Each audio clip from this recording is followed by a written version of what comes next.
Good early morning, good early morning, good early morning. It is 12:24. The doctor just came in. Good grief, y'all. It was worse than what we thought as far as the damage. The doctor told us stuff we didn't even know.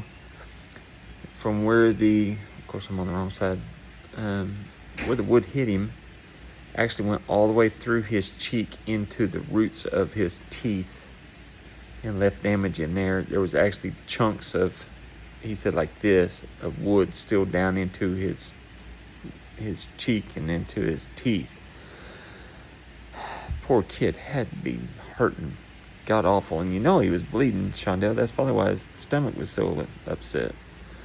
So they're going to keep him, and the doctor was the plastic surgeon that was putting the eyelid back together and this and that and everything else and sealing up all this and inside. And anyways, he says the cornea and everything's still all attached. All the damage is on the inside, correct, Shondell, of the eye. So got a displaced iris and whatever else. His optic pressure is high. His optic pressure is high. The pressure in the eyeball is still really high. So they've been giving him mannitol drops and a steroid drop and whatever those are.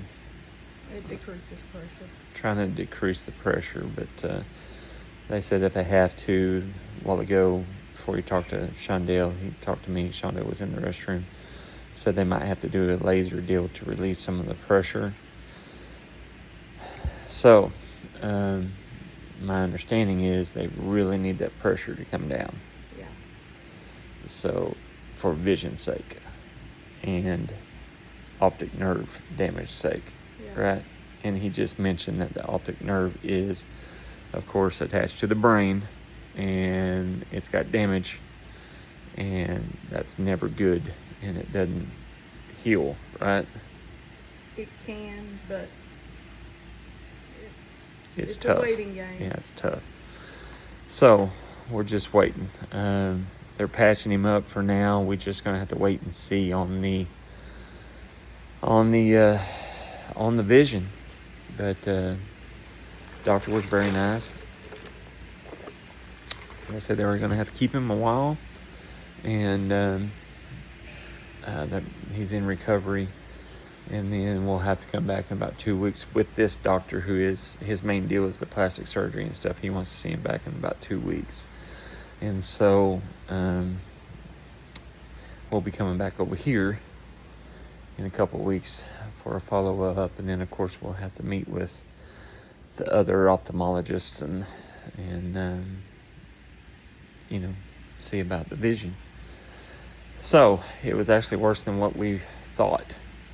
Because all this, I'll eventually post a picture, but all this was all the way into his teeth, went through, that they had to seal up, and that's where the broken bones were, in there.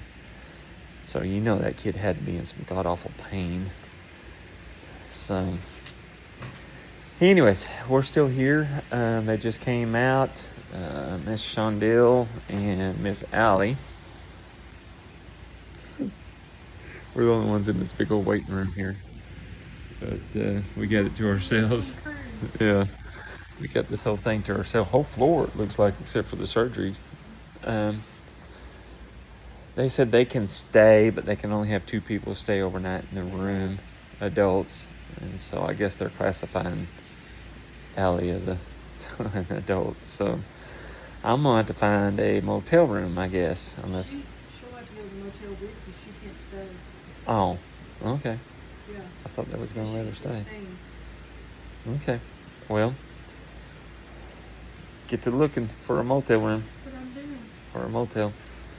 So me and Allie's going to have to shack up in a motel, I guess. Either that or sleep in the Yukon, but I bet the Yukon is jam-packed full of stuff.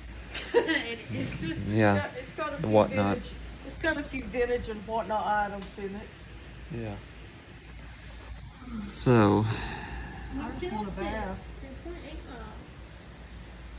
we'll probably go and find a hotel 2.5, something like that, and go from there. So 3.7 stars. 3.7 out of 10. Mm-hmm. You know, Doing good. you know how the phone sketches with Bill Yeah. And maybe that schedule is not All right, done. so we're gonna get off here, and we'll go looking for something to lay down in for a few hours, I guess, and pay a whole bunch of money for. $53 a night. $53. That is a whole. That is sketchy. It is a hotel 2.5, 2.25 probably. So, anyways, got that surgery done. We're just gonna have to wait and see now.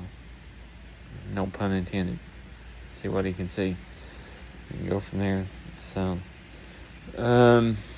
still pray, because it's worse than what we thought. To tell you the truth, on some of the damage we didn't know about the roots of the teeth and stuff like that. And we knew about some broken bones. So long, they told us Yeah. maybe an hour-long surgery, and he's been in there, what, 3 hours? He was in there 3 hours, and they said it wouldn't be 45 minutes, an hour at the most. It's 3 hours. So I guess it's because they found stuff in there. Like the doctor said, he was pulling wood out of his jaw. So, Pray for no infection. and no infection. Kid took a shot. Boy, he took a shot. Man. Like Shondell was saying, luckily it didn't hit right here. You know, because the way that went in, if that would have hit that jugular, 2 inches lower. yeah, if it would have hit that jugular or something like that, might have lost a little feather. And so, anyways, I'm getting off here, folks. We got to figure out some sleeping arrangements whenever Shondell can get in there and see what we can figure out. And go from there. So keep on praying. It's very early Sunday morning, 1 o'clock. So keep on praying, and hopefully we get some good news later on today. So God bless. Have a great night. Pray for him. Talk to you later.